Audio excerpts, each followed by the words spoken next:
Hey, friend. I have a question that I want you to consider before you listen to today's episode. What is your definition of home?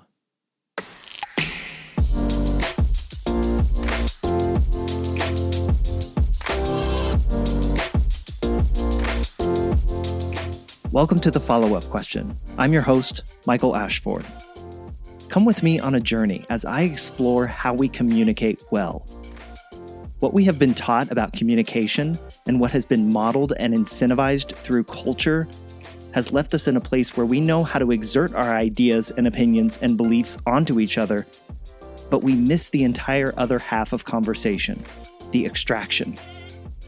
My aim with this show is to bring you perspectives and ways of looking at issues or topics that perhaps you haven't considered before, to teach you how to ask curious questions, how to seek understanding over certainty, how to listen and give space, so that ultimately you might become a better communicator. I'm a former journalist who believes everyone has a story to tell, and it's only when we ask questions and listen that we reveal what connects us as humans, our dreams, our desires, our experiences, our ideas, and what we stand for rather than what we are against.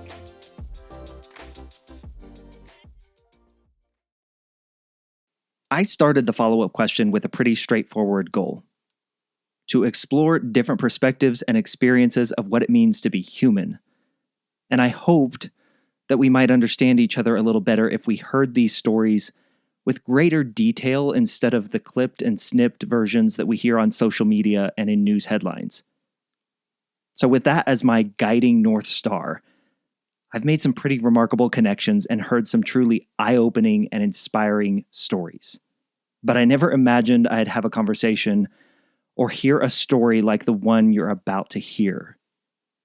When I first connected with Racquel Garcia, I was intrigued by her story of starting her company HardBeauty, where she and her team help people overcome and survive addiction, depression, homelessness, mental health issues, sexual assault, domestic violence, among many other traumas. Racquel is a certified addiction counselor, interventionist, and recovery coach, but she is far more than those titles could ever explain. What you're about to hear is the rawest and most emotional interview I've ever done, and it's not even close. Racquel's story exposes the deep complexities within every person's story, and yet her dreams and desires for her own life are the same that so many of us share, that bottomless, all-consuming yearning to find a safe place to call home. Now, word of warning, the topics we discuss include murder, drug use, sexual assault, and suicidal ideation, and the language gets a little intense at times. But as you listen to Racquel's story, I want you to check in with yourself and ask, what would I have done? In reading up on your background, Racquel, you're one of those people where I have a hard time as an interviewer, as a journalist, understanding and knowing where to even begin to ask you about your background. So I would just like to start with this. How do you intro yourself? How do you say who you are and begin to describe your story? Wow, I used to say it one way. I learned how to say who I was and my story in the basement of churches when I got sober. So, first and foremost, my name's Racquel Garcia. I'm a woman in long-term recovery. And what that means for me is I've not had a drink or misused a prescription in over 13 years. Um, I say that because that's like the first time I usually announce myself. But now I kind of changed it a little bit. When I grew up, I lived on this beautiful street called Mercer Drive.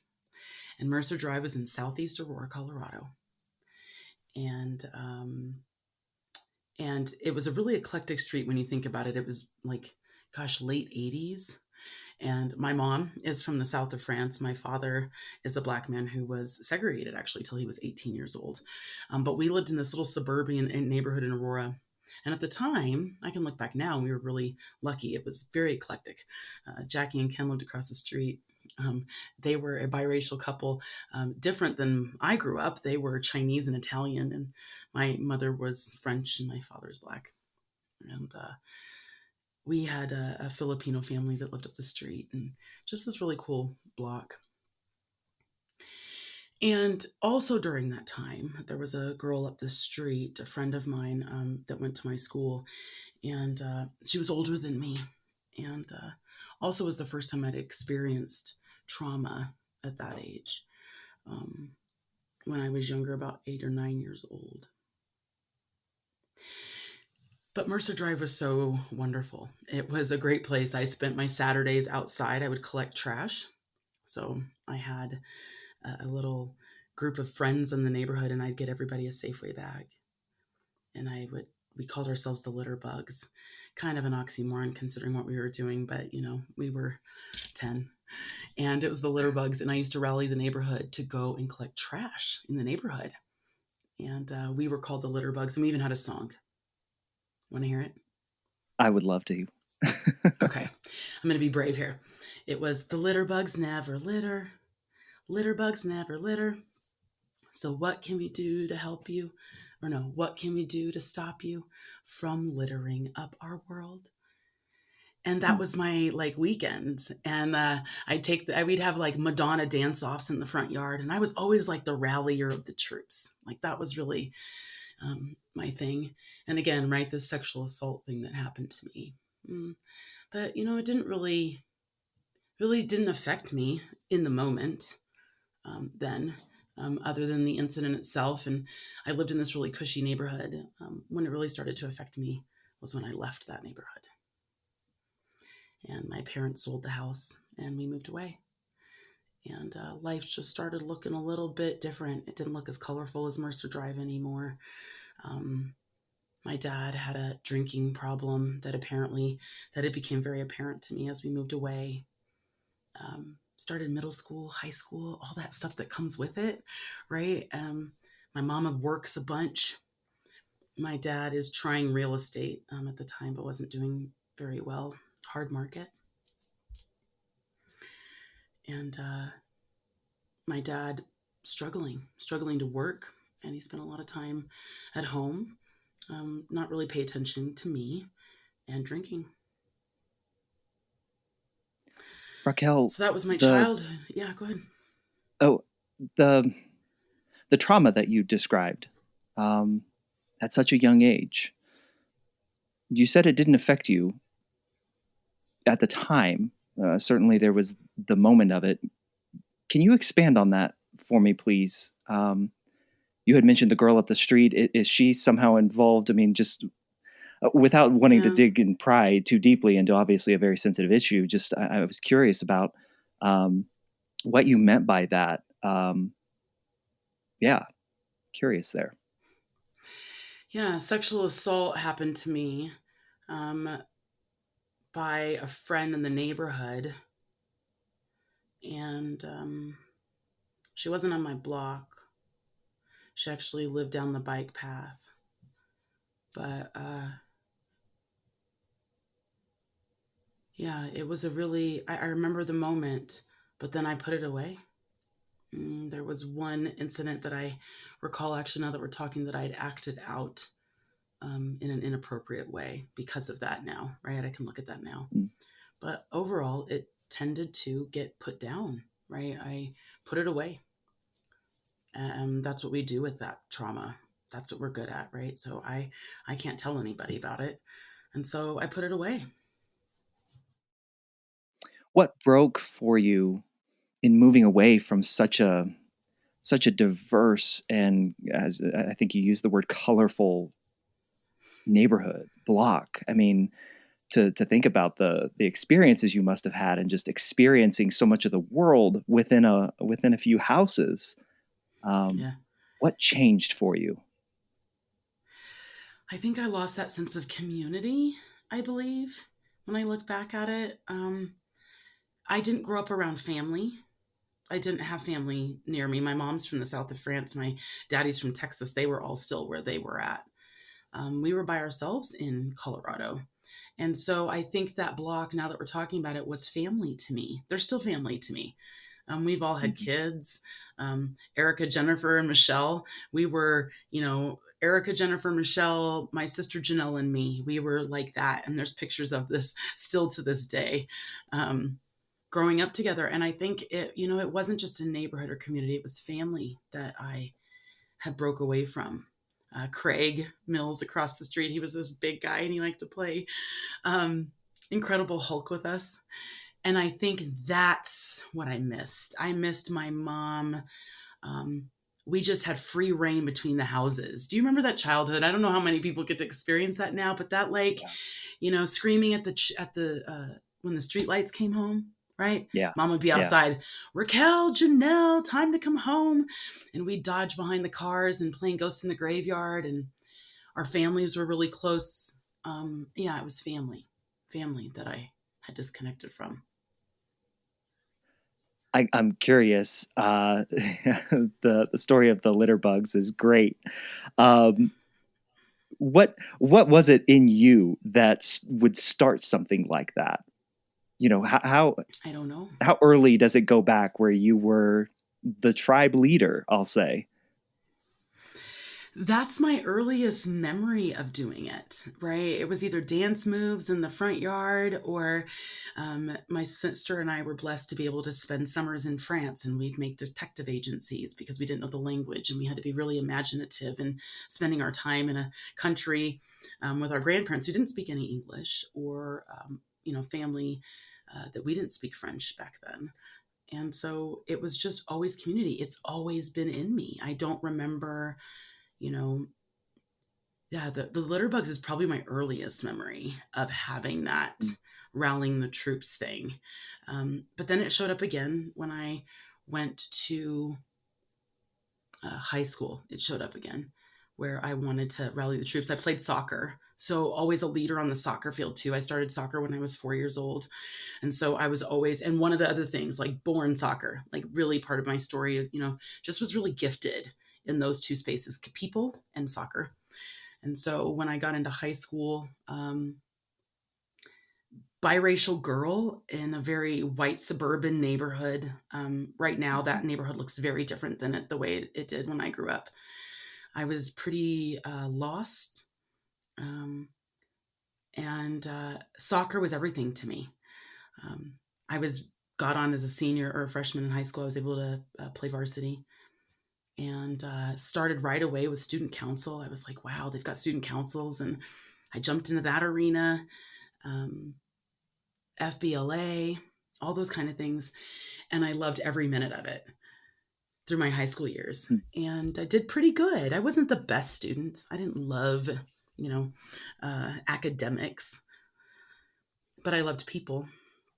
And as being a biracial girl, now that I look back at my high school, I could connect with everybody, whether it was the sisters in the hallways singing In Vogue during lunch, you know, and coming in on a vocal, or at the end of the other end of the hallway where I played soccer and getting, elbow bumps by the boys, because I also played football, high school football. So yeah, I was always been able to people, right? Just I can look back at my life and see this theme of connection and people until another traumatic event happens, and the connection I thought I had goes away again. And I want to get there. Um, but I have to ask if there's anything I've learned about people, it is that people like you with all these tattoos, each one tells a story, Racquel. Yeah, I see your arms are covered in them. Um, which tattoo do you think, which tattoo tells the story, or which one is the most meaningful to you as we begin to dive a little bit deeper into the experiences that you're describing? Which one do you point to and say, this one, if you know the story behind this one, you know me? This one, it's a revolver. It's a revolver, hand-drawn revolver. Mm-hmm. And then Renoir is a French, um, a famous Frenchman, and he wrote, um, "The pain passes, but the beauty remains." And so it goes around my revolver on my arm. That starts this chapter. Yeah, please expand on that. Please tell me what that revolver signifies. Um, I was 16 years old, talking about this life of being in high school where everything looks just as it should. I'm having a great time. I have boyfriends. I have varsity soccer. And one night, I was part of a community event or community group, and we did dancing and positive things. It was called Creative Expressions. Wow, the word just showed up. Creative Expressions. And Creative Expressions was an opportunity. I was part of the youth gang task force in Aurora, Colorado back then. And Creative Expressions was a community opportunity to do dancing and singing and things like that and just be positive and turn away from drugs. And I remember supposed to be going to we had a evening on the 23rd of December 1993, and we were supposed to do a community event. We were supposed to do some dancing. I got home. My girlfriend had said, I'm not going to be able to make it that night. She said, I have to work. I'm not going to be able to make it. So I drove home after our community event and pulled in. I remember going downstairs in my mom's basement, and I had one of them good old fashioned day beds, the one with the brass knobs and things like that back then. Mm-hmm. And Mm-hmm. I remember turning on the TV, and a news flash had came over, and it had said that there was a shooting at a Chuck E. Cheese.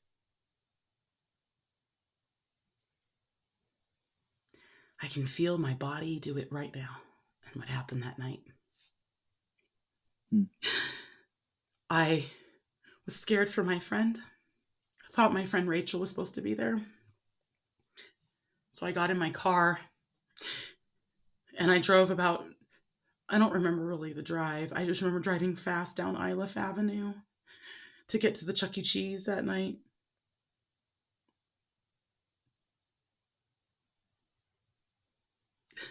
And I just remember being really scared.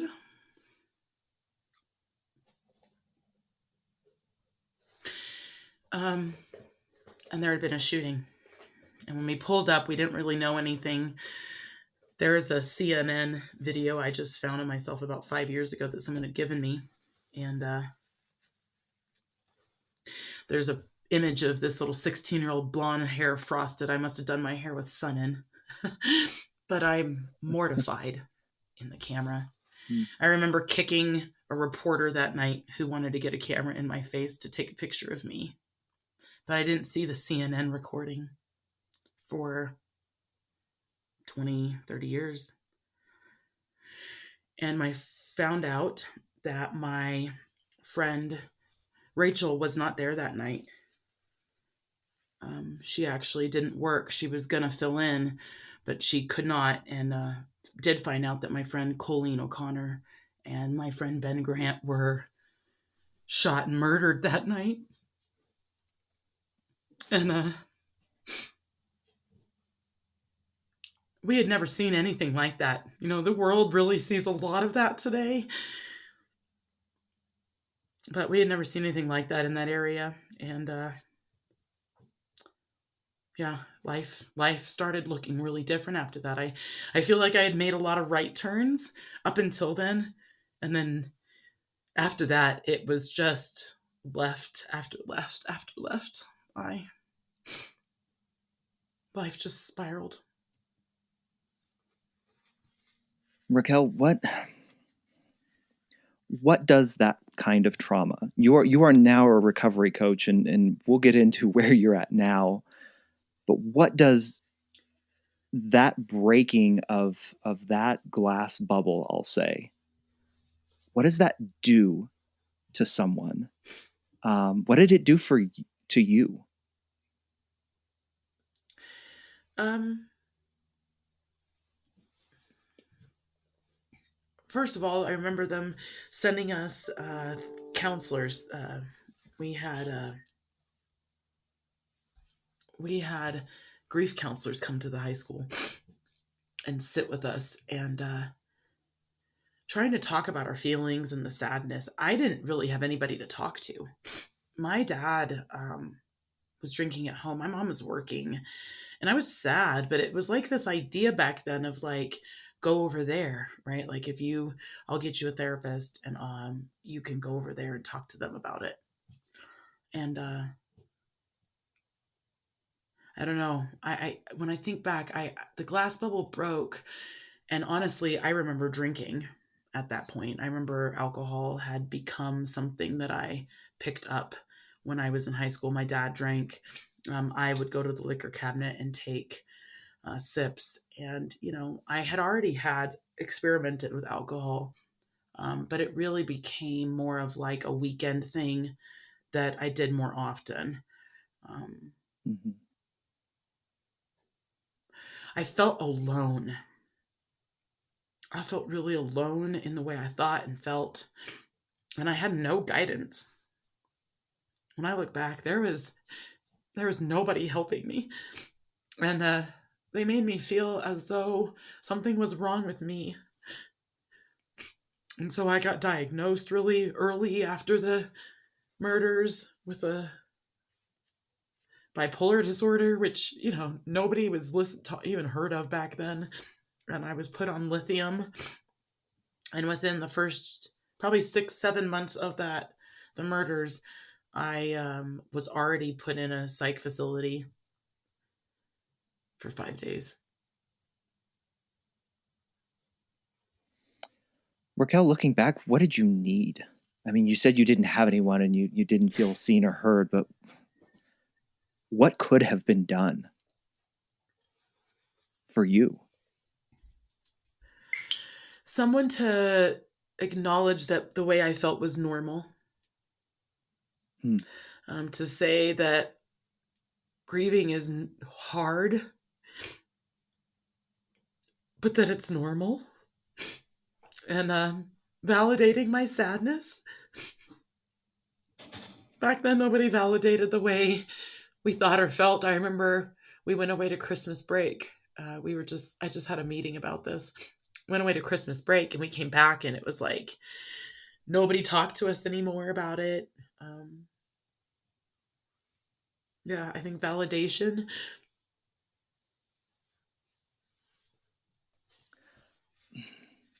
There's so, oh gosh, there's so many questions rolling around in my head, but the one that immediately pops out when I hear you say that is, with the journey that you've been on, um, and now letting the cat out of the bag, recovered. You mentioned you've been sober for 13 years now. Um, what do we get? Why is it so difficult for us as humans to provide that validation in the way that you just described that you needed?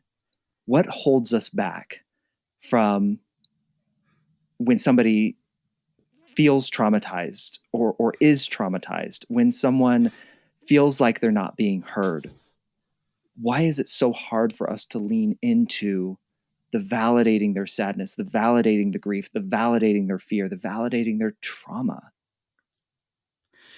Well, I've done a lot of intensive work on myself. Also, have looked at some patterns that have run in my family. So the reality is, my father, who was segregated till he was 18 years old, um, when he was deemed a man, did not come with therapy, right? And so the way my father dealt with trauma, this is a racialized trauma, when the way he dealt with trauma was pick up a drink, right?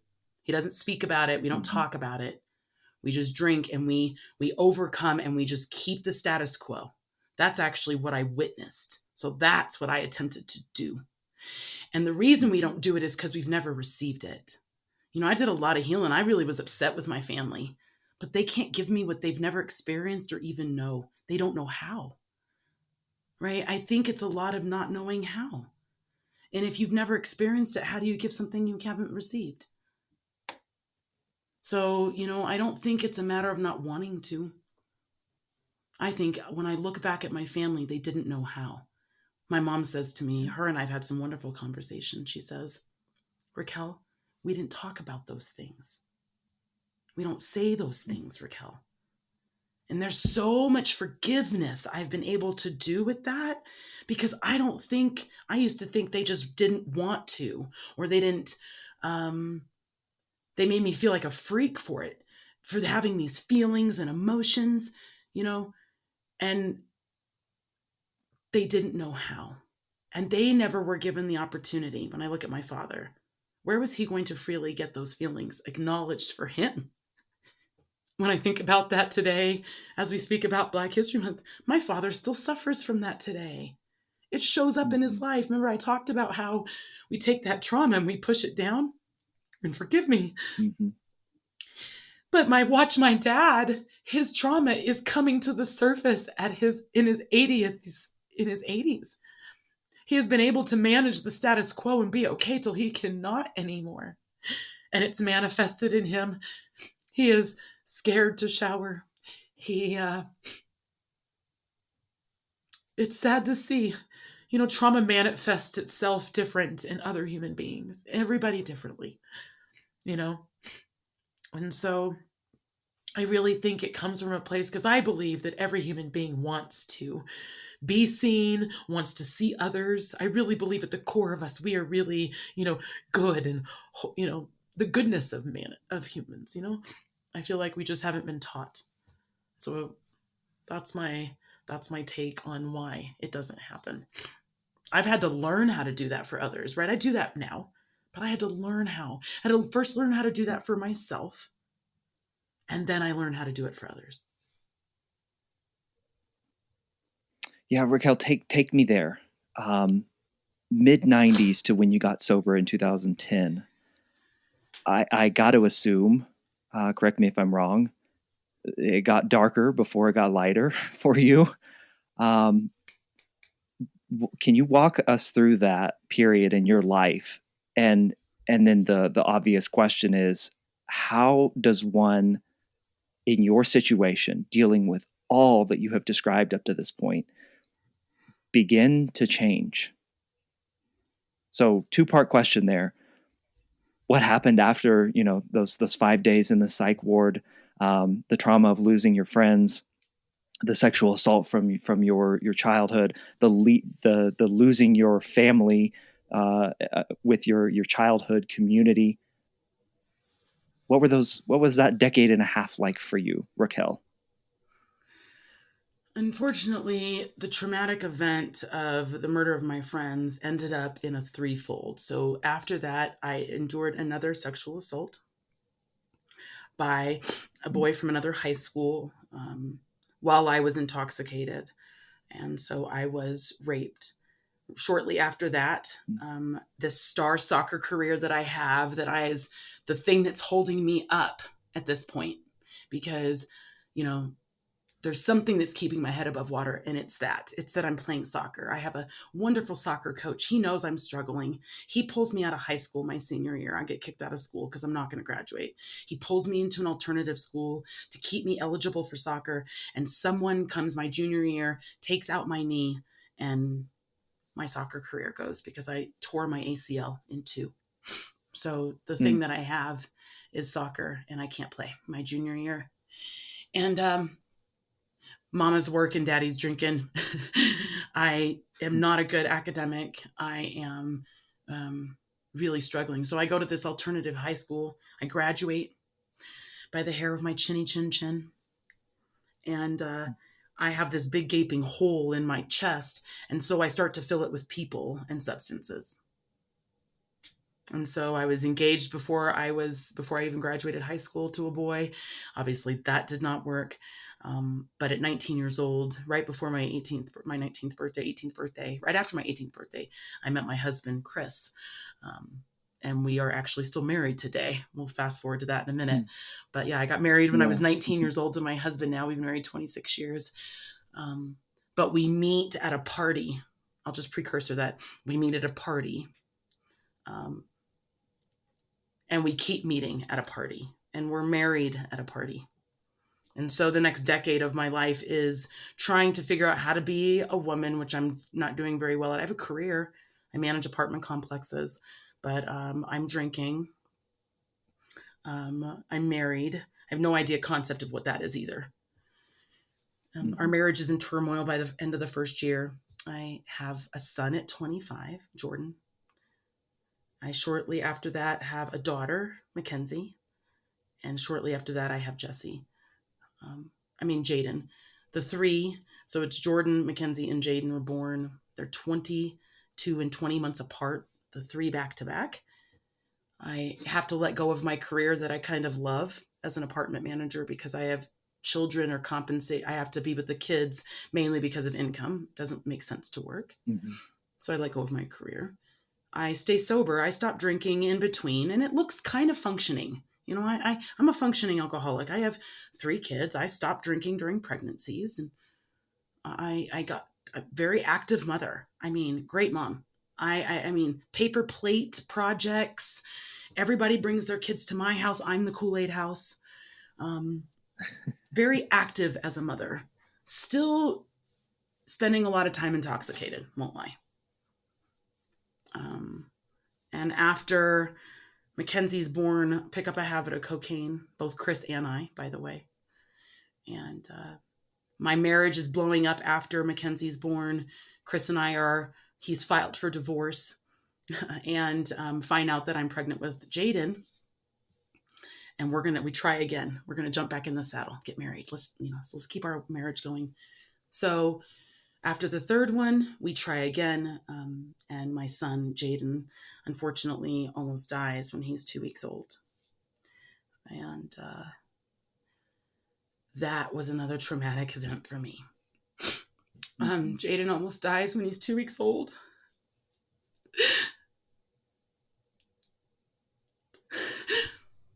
And it's literally an act of God that he made it.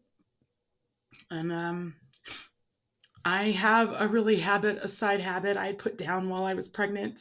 So I wasn't drinking or using any cocaine, but as soon as he got sick, I don't have any coping skills. So, when you don't have anything else to do, you have to go back to what you know. And I really picked up my cocaine use, and my alcohol use really picked up right at that moment of Jaden's almost passing. And then it just got worse. It just got worse and worse after that. He almost dies again. I don't know what's wrong. He overdoses on pills that were my older half-sister who has a mental illness. And my son grabs the pills and eats them. So Jaden almost goes unconscious again, and I have to go to the hospital. He's right before the age of 2.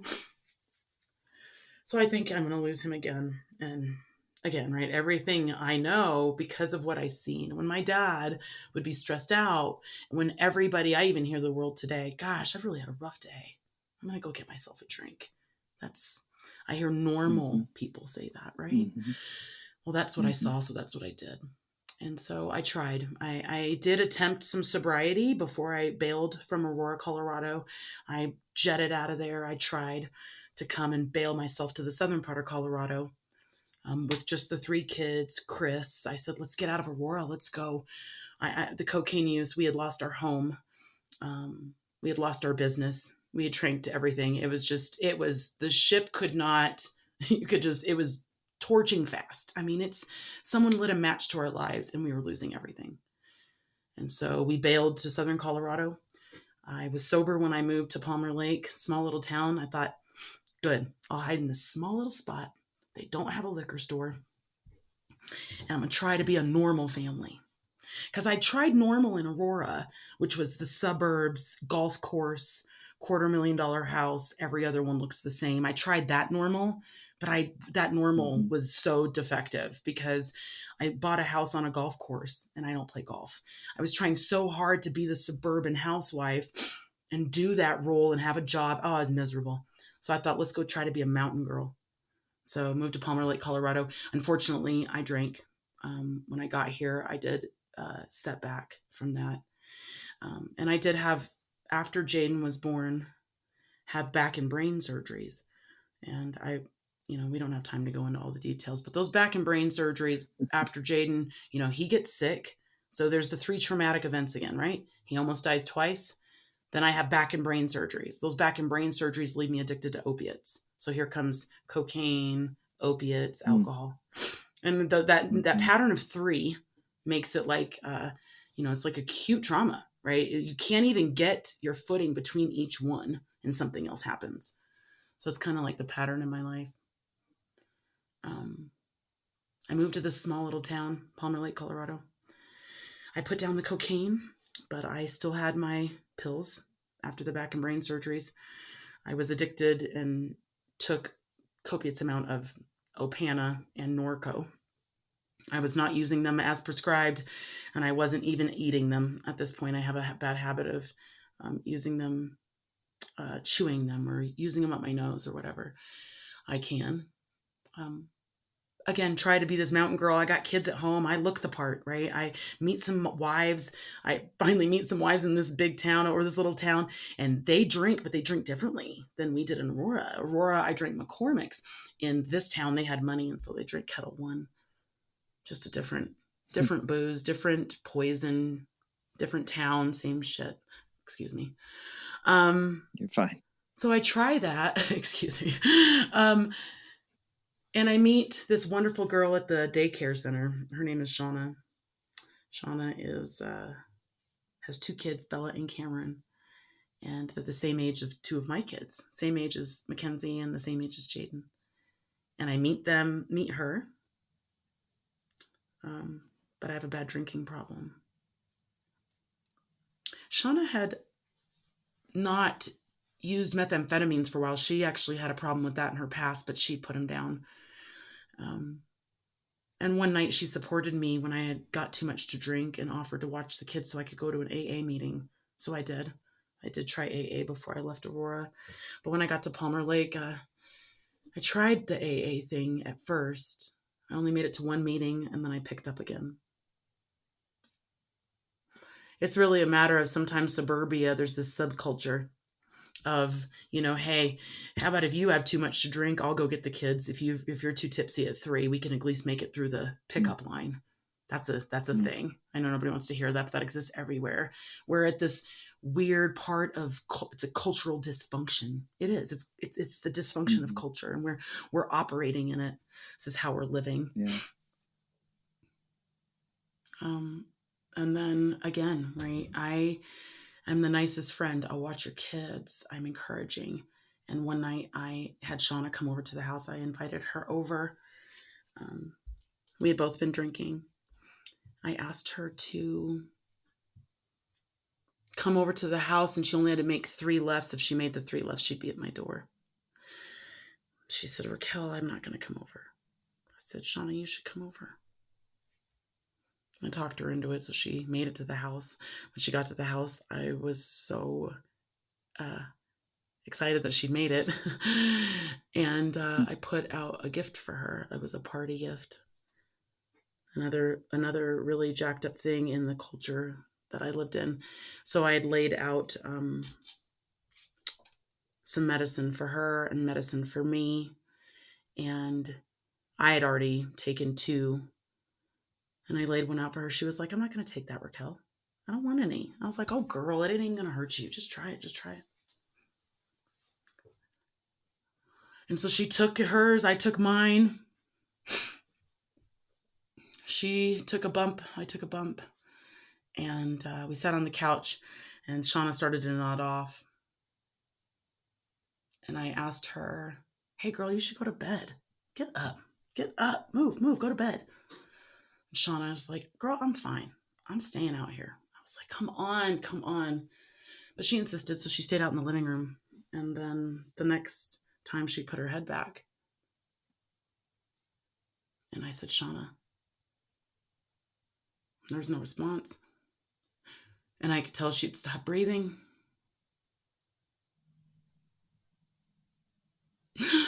And I quickly told her, call 911. She stopped breathing. And so we laid her on the floor. And I called 911 and I sat on the phone with the operator and she told me how to do chest compressions. And my husband took over for the phone and I just kept pushing on her chest. And the paramedics arrived. And they came in the living room and pushed me out of the way and shoved me to the front deck. And they came outside and sat next to me. And Shauna was the name of the paramedic also that showed up that night. I live in a small town, 2,700. Well, it's 2,700 now. I think there were like 2,300 back then. So I knew the paramedic, and she came out to tell me, Racquel, there's nothing we can do. And Shauna was gone. Just like that. She had never even tried it before in her life. And I had been backing myself with Jack Daniels and pills for 2 years. And again, right, this like moment of I have no coping skills. What do I do?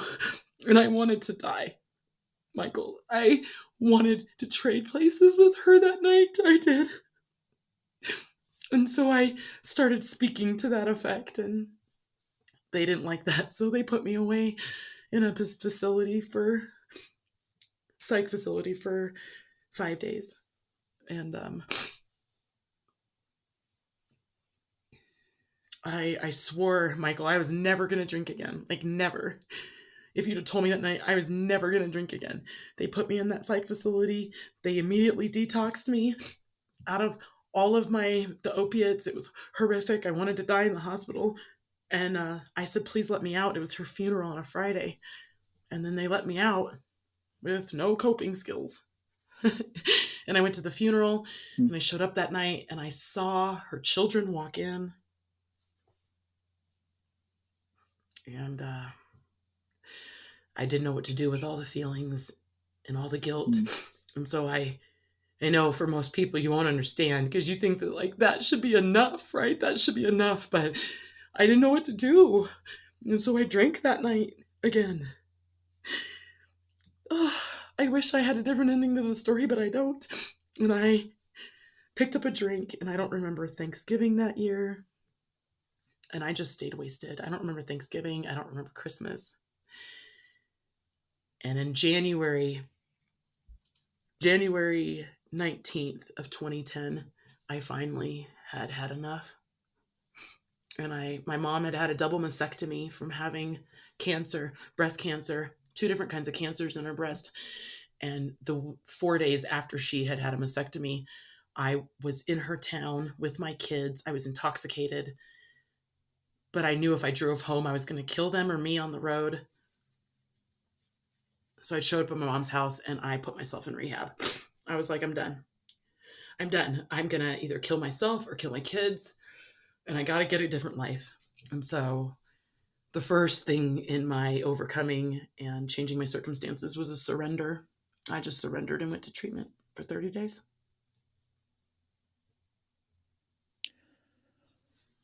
Racquel,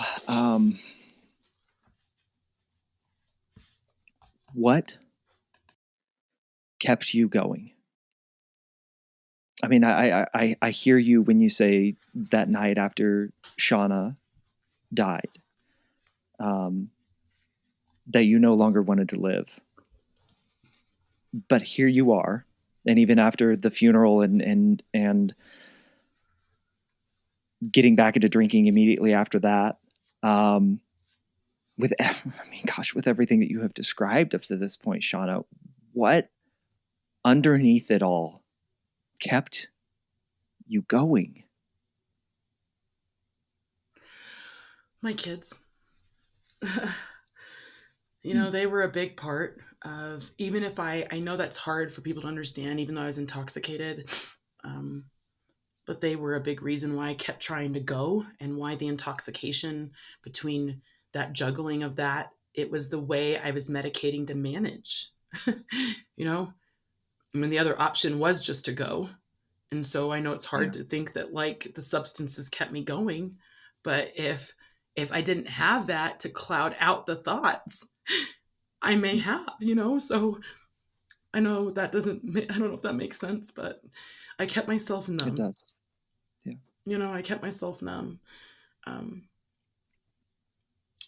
and then in treatment is where some things happened to me where I kind of figured some other things out for myself. I wanted to just give myself an opportunity. The year before I actually went to treatment, I was given an opportunity to go to treatment, but I was told by my husband at the time, because we were both in active use together, I had to stay home with the kids.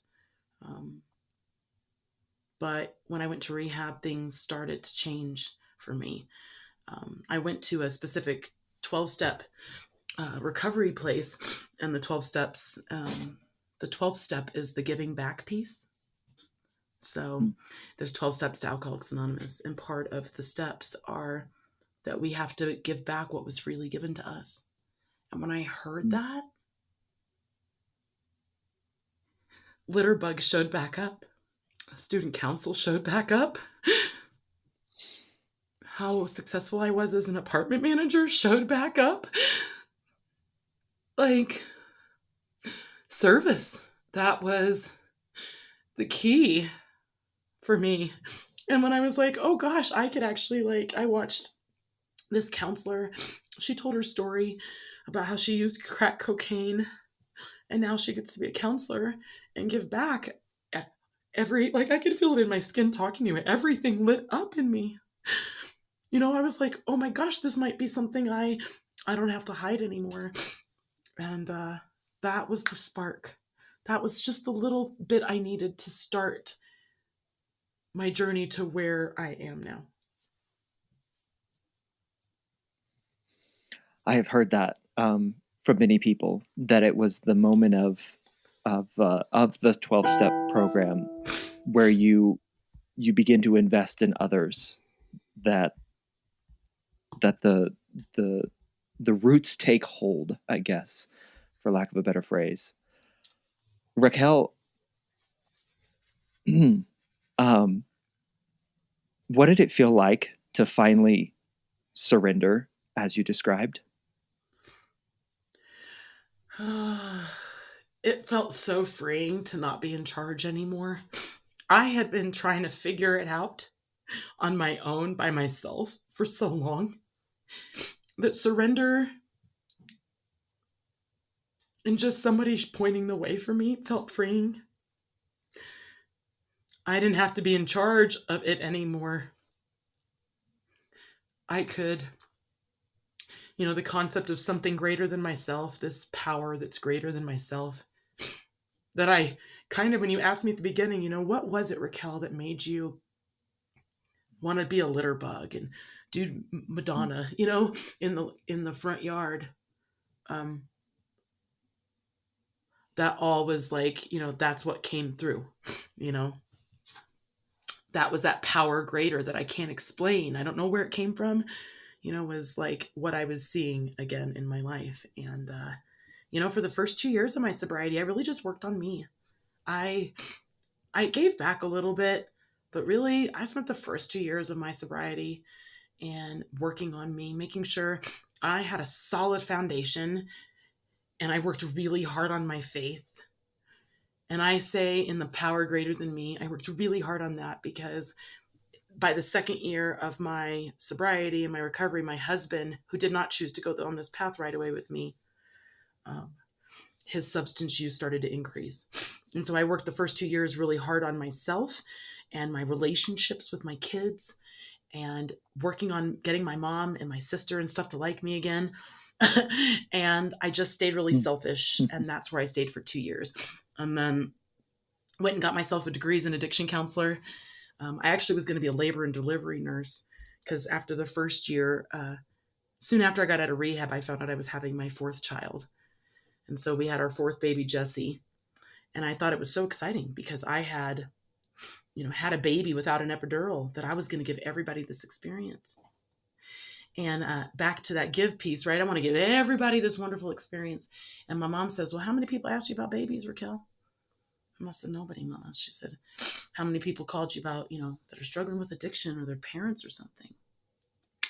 Ooh, light bulb, because also I didn't have to hide who I was.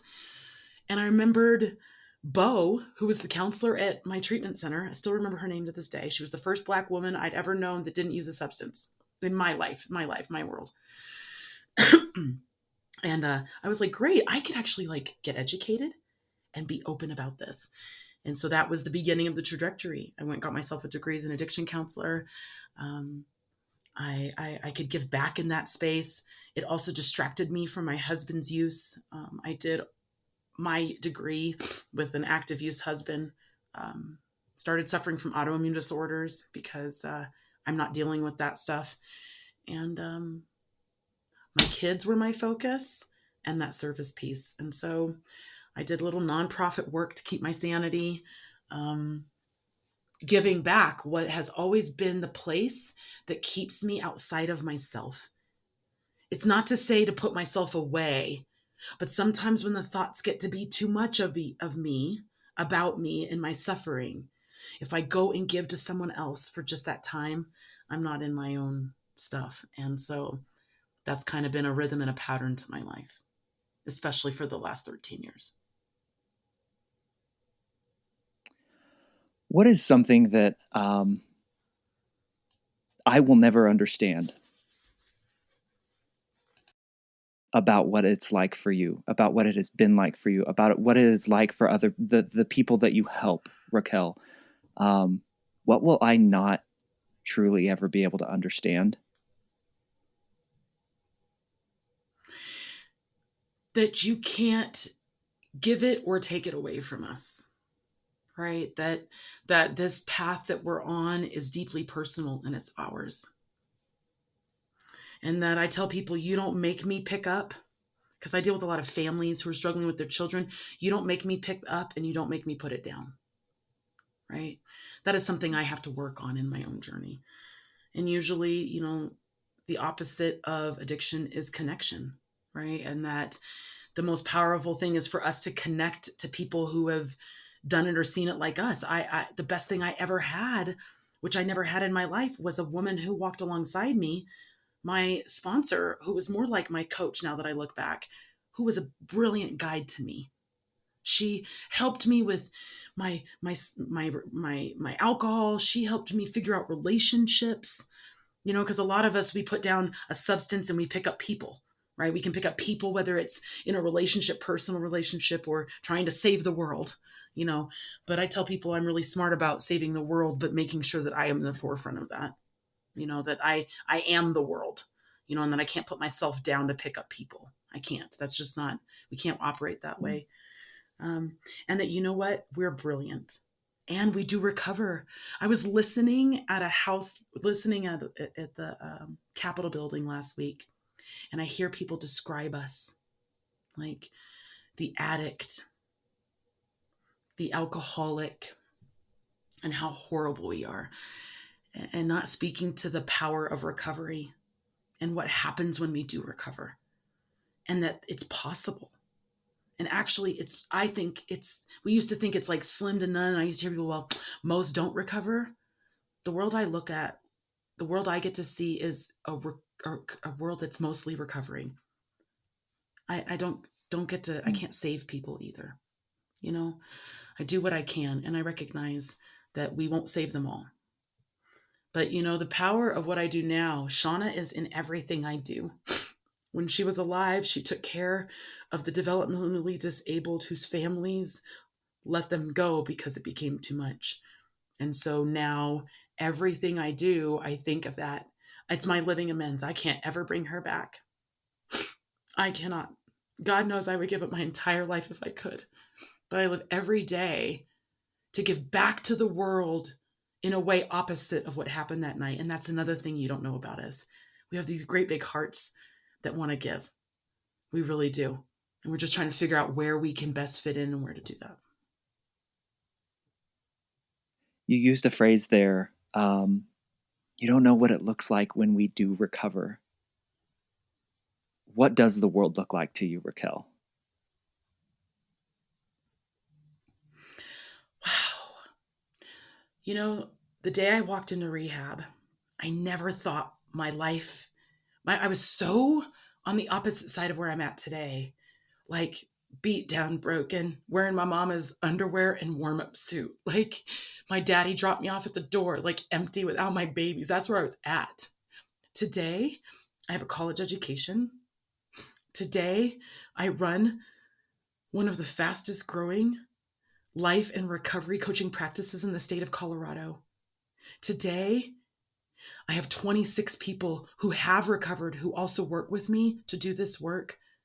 Today, I work for the Colorado Behavioral Health Advisory Council for the state of Colorado, making sure that we have an equitable and an equitable whole approach to behavioral health care in the state of Colorado.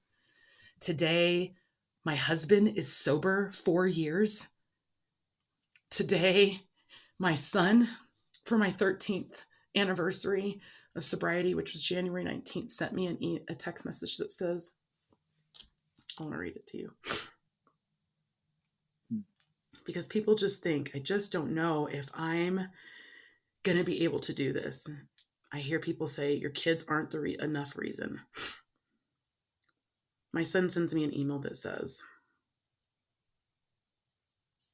or text message, happy sober anniversary, Mom. I'm so proud of you. The person I am today is because of the decision you made 13 years ago. I'm so glad you did, because you continue to inspire me and everyone else around you every day. I couldn't ask for a more badass mom. I love you. He is 20 years old. He was 8 when I surrendered. 8 years old. He's an amazing kid. My children are doing well. You know, the world looks really promising to me today. I get to make impact and systemic change. It's the most beautiful thing. And it was never my plan. It was never my plan. But now I get to offer healing and opportunity and life to others. It's like the litter bugs, full circle, Michael. You know, it's like a bigger litter bugs. It's like the biggest litter bugs ever. And it's contagious, and it's working, and it's healing. And HardBeauty, which is the name of my organization, is the community. It's like Mercer Drive all over again. It is. The community we built and the love that we care and share. It's that full circle. I get to have that community that looks different, sounds different, culturally inclusive, equitable. It's like Mercer Drive all over again. You've created the thing that you lost all those years ago, Racquel. And I just want to tell you, Michael, I want to share with you, like, I've never actually shared it like that. So thank you, because I've never really seen it like that till we had this conversation. So thanks for evoking that from me. You offered me healing in this space. I appreciate you. You're welcome. Thank you. That validates what I'm doing here. Goodness. Now I need a tissue. Racquel, last question for you here. And I cannot wait for your answer here, because I think it will help so many people who listen to this. What is a question that you wish you were asked more? What is a question I wish I was asked more now? I'll let you take that however you want to answer it. I like to leave it open and vague now. What's a question you wish you were asked more?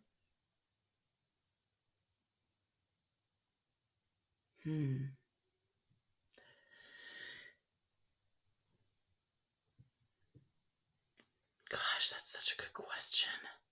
What is a question I wish I was asked more?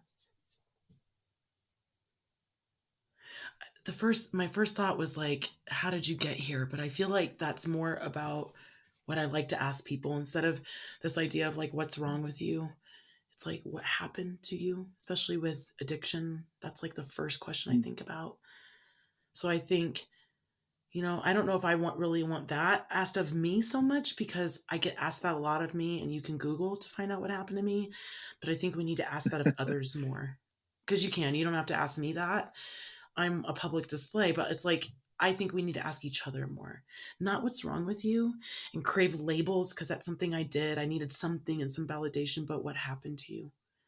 What's your story? What brings you here today? And then I think even more importantly, we need to ask is, where do you want to go?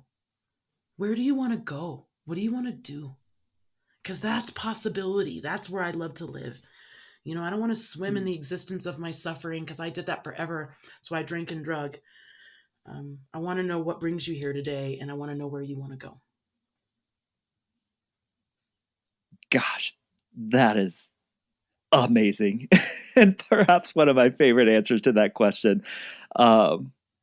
Bravo. So good. Racquel, thank you. Thank you for being so open, for displaying your emotions the way that you have, for inviting me into your story for a little bit. Thank you. And thank you for the work that you're doing. And absolutely best wishes to you and those you love. Thank you so much for doing this. Thank you so much, Michael. This is probably my favorite podcast I've ever done. It was such a beautiful space. Thank you.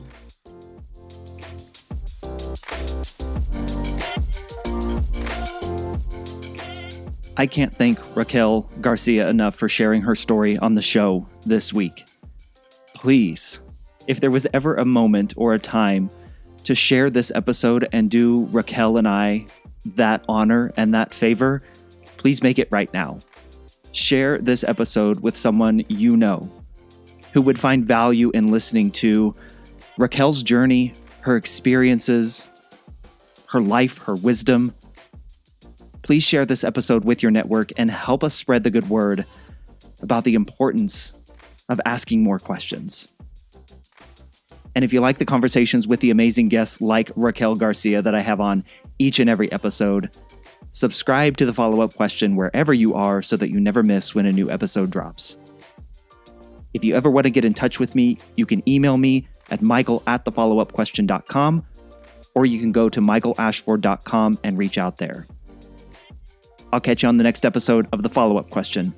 And until then, keep asking questions.